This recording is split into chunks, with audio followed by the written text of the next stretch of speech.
आज प्रथम दिवस हम बात करेंगे भारतीय ज्ञान परंपरा, अर्थ, स्वरूप और विशेषताओं पर। भारतीय ज्ञान परंपरा जो है ये कोई पुस्तकों तक सीमित ज्ञान नहीं है, ये जीवन को समझने की कला है। इस एक बात को समझ लेना बहुत ज़रूरी है कि भारतीय ज्ञान परंपरा में ज्ञान शब्द का अर्थ केवल और केवल सूचना नहीं है, बल्कि ये रियलाइजेशन है, ये बोध है। ये वो परंपरा है जो हजारों वर्षों से चल रही है। हमारे देश में ऋषियों और मुनियों ने अपने अनुभव एकत्रित किए हैं। अपनी साधना, तपस्या के बल पर उन्होंने भारतीय समाज के लिए एक चिंतन छोड़ा है। और ज्ञान का अर्थ केवल और केवल विज्ञान और धर्म से नहीं है, बल्कि ज्ञान समूचे बोध पर केंद्रित शब्द है। फिर चाहे वो शरीर का हो, मन का हो, प्रकृति का हो, समाज का हो या कैसा भी हो, अर्थात जीवन के संतुलन से। आज भारतीय ज्ञान परंपरा इस विषय को पढ़ने का अवसर हम लोगों को मिला है, लेकिन इस विषय को गहराई से समझने के बाद हम महसूस करेंगे कि ये विषय कहीं ना कहीं तनाव, असंतुलन और भौतिकता के बीच में जो एक संशयप्रद स्थिति है उसका निवारण करने वाला विषय है। तो पहले बात करते हैं भारतीय ज्ञान परंपरा के अर्थ पर। ये जो ज्ञान परंपरा है ये वो परंपरा है जो ऋषि मुनियों से लेकर एक हाथ से दूसरे हाथ में हस्तांतरित होती चली आई है। पीढ़ी दर पीढ़ी इस ज्ञान परंपरा का हस्तांतरण हुआ है और जो आज भी पीढ़ियों से चली आने के बाद मनुष्य को सही दिशा देने का प्रयास करती है। तो कुल मिलाकर ये कहा जा सकता है भारतीय ज्ञान परंपरा में जो ज्ञान है वो केवल हमें किसी चीज़ पर शोध करना ही नहीं सिखाता, बल्कि उन विषयों से ज़्यादा ये भी बताता है कि हम कौन हैं, हमें कैसे जीना है, जीवन का उद्देश्य क्या है। तो कुल मिलाकर ये कहा जा सकता है कि भारतीय ज्ञान परंपरा में ज्ञान शब्द जो है जीवन के बोध पर केंद्रित है।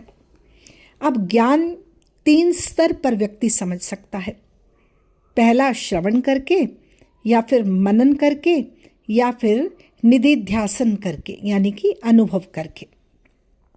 केवल पढ़ लेने से ज्ञान नहीं होगा, समझना और जीवन में उसे साबित करना।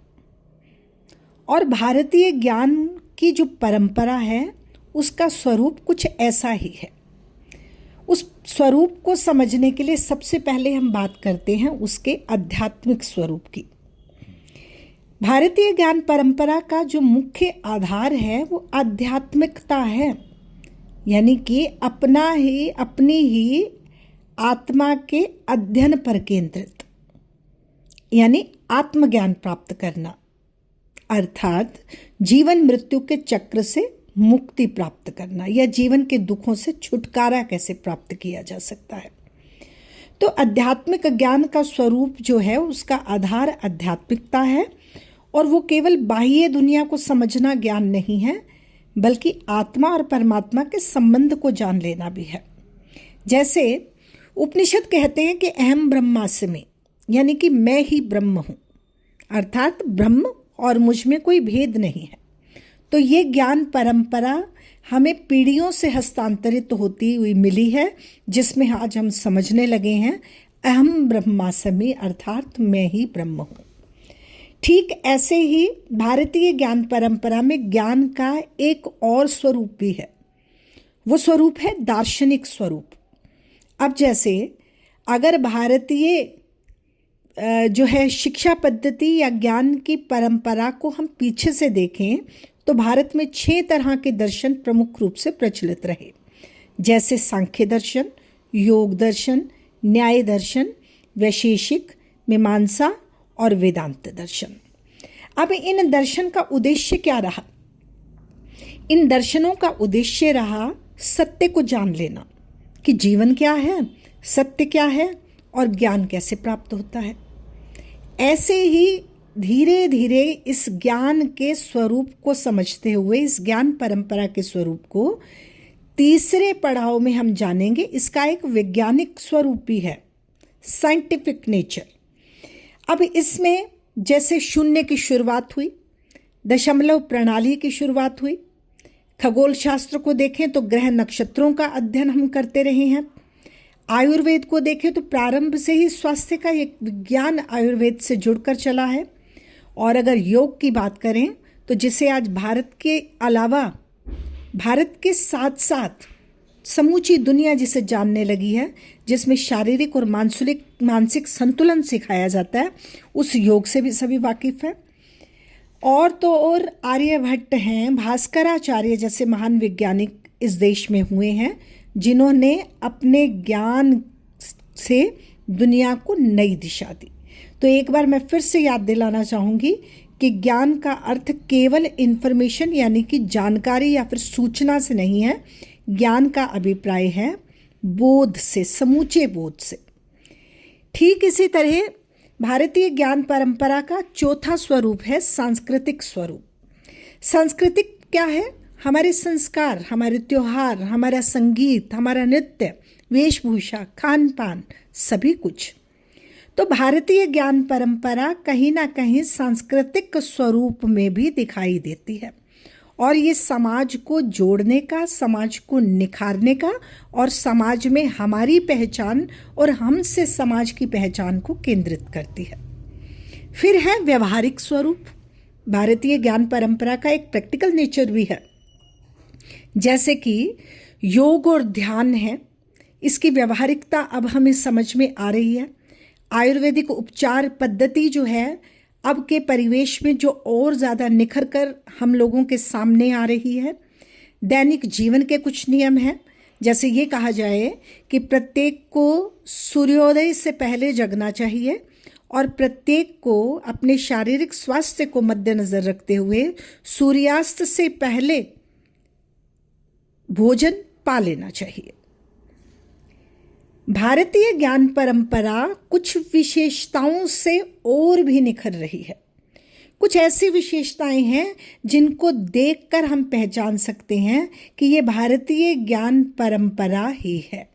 जैसे भारतीय ज्ञान परंपरा समग्र दृष्टिकोण रखती है, यानी कि ये केवल शरीर के अध्ययन पर नहीं, मन के अध्ययन से भी, आत्मा के अध्ययन से भी, और तीनों के मध्य संतुलन के अध्ययन से भी जुड़ी हुई है। इस परंपरा में जो ज्ञान है, जो बोध है, वो अनुभव पर आधारित है। जैसे ऋषि मुनि हमेशा से ध्यान और साधना करते रहे, और उस बोध से उन्होंने जो जानकारियां हासिल की, उन जानकारियों को वो पीढ़ी दर पीढ़ी हस्तांतरित करते रहे और समाज के लिए उपयोगी बनाते रहे। उनके जो प्रयोग थे, जो उनके अनुभव थे, उन्होंने किस तरह से सत्य की खोज की, ये सारी तमाम बातें उन्होंने सुरक्षित रखी। भारतीय ज्ञान परंपरा हमेशा प्रकृति के साथ सामंजस्य भी बनाकर रखती है। वो पेड़ों की, नदियों की, पर्वतों और पूजा की, इन सब बातों को स्वीकार करते हुए प्रकृति के संरक्षण की मांग भी करती है, और प्रकृति में देवी, देव, देवता जैसे भावों को संजो कर रखती है। वसुधैव कुटुंबकम की संस्कृति को संजोने का काम करती है। जी हाँ, ये वसुधैव कुटुंबकम बिल्कुल वही है जैसे यूरोप में एक नारा प्रचलित हुआ था ग्लोबलाइजेशन का, कि समूचे विश्व को एक ग्राम के रूप में परिणित कर दिया जाए। भारतीय वेदों और परंपराओं में ये नारा हमेशा से मौजूद था, जो वसुधैव कुटुंबकम के रूप में जाना गया था। भारतीय ज्ञान परंपरा यानी बोध परंपरा जो है, वो नैतिकता और मूल्यों पर आधारित है। वो सत्य की बात करती है। ये परंपरा, ये बोध की जो ये परंपरा है, ये अहिंसा, दया और प्रेम की बात करती है। ये मूल्य शांति और संतुलन बनाए रखने की बात करती है। इस ज्ञान परंपरा में गुरु शिष्य परंपरा भी बहुत बलवती रही। जैसे यहाँ पर उपनिषद रहे, और उपनिषदों का सीधा सा अभिप्राय गुरु के पास बैठकर शिष्य का उपदेश प्राप्त करना ही उपनिषद था। गुरुकुल प्रणाली यहाँ पर रही। गुरु के सम्मान को सदैव शिरोधार्य किया इस परंपरा ने। गुरु को ज्ञान का स्रोत माना, तो ये ज्ञान परंपरा सहिष्णुता और उदारता पर भी केंद्रित है।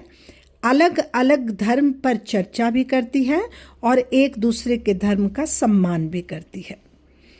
निरंतरता है इस ज्ञान परंपरा में।